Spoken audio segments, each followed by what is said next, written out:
Hi, do you know what these are? These are corn kernels, basically dried maize, and we use it to make popcorn. And you can pick up a bag like half a kilo for, a pound or two, and it makes popcorn for weeks or months, and it never goes off. So it's a perfect treat. You just need a little bit of olive oil, salt or sugar or whatever you want to flavor the popcorn with, and it takes you 5 minutes and you're done. It's super. I'll show you how easy it is. This is Michael, this is the family cook.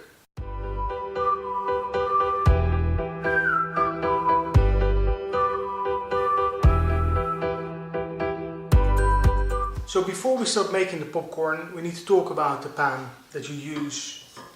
So I'm using stainless steel with a thick bottom that will help with consistent heating of the kernels.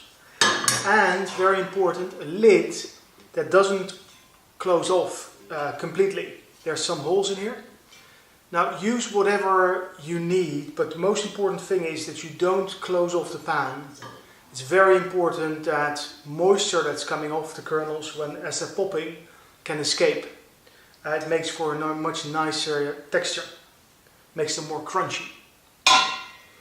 Okay, so we're going to turn on the heat, medium setting, putting the kernels in, adding a splash of vegetable oil.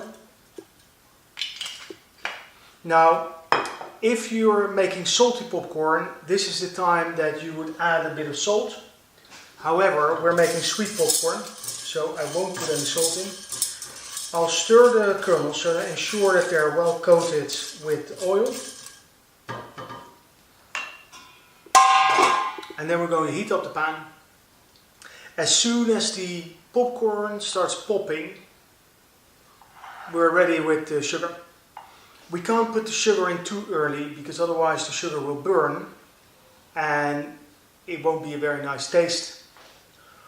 So we need to put the sugar in as late as possible, but give it enough time for the heat of the pan to melt the sugar and coat the popcorn.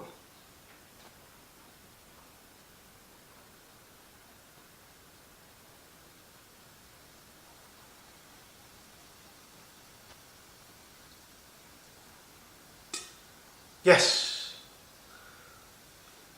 they started popping. There we go. I'll give it a moment before we add the sugar. Always worried that I put it in too early. Makes it a bit of a challenge though, because as soon as we have to open the lid and the popcorn might be shooting out. Hey! Okay, I have to turn the heat down.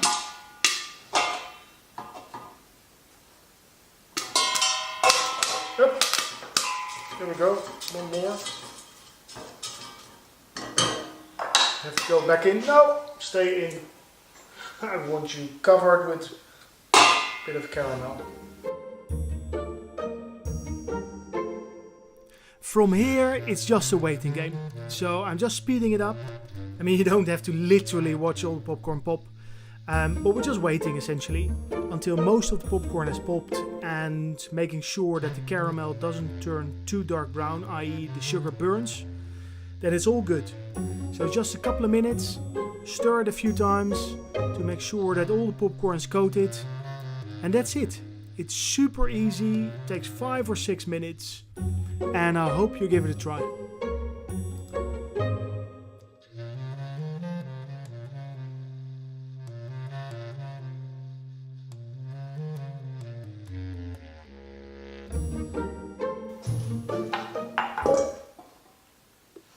There we go.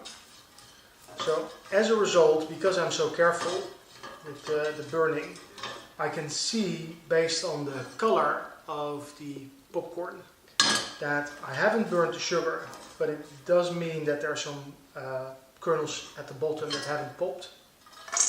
Don't be tempted to eat them, I mean you'll break your tooth on them. Okay, so this is the popcorn. You can hear the sugar setting, it's nice. It's still a bit sticky, So just leave it for a couple of minutes and then everybody can tuck in. And you can see this is just 30 grams of popcorn. When you make the sweet popcorn, I would be tempted not to fill the pan too much because there is a risk that it will take a little bit too much time, and with the additional sugar and kernels in there, there's bigger risk that it will start to burn. You'll take the caramelization too far. In terms of the pan, as you can see, there's a little bit of leftover sugar at the bottom. The easiest way to get rid of that is pour in some boiling water, or just put some water in and bring it to a boil, and the sugar will dissolve and your pan is clean again. I hope you've enjoyed this, and I hope you will try to make the popcorn. So happy cooking. Oh, that's nice.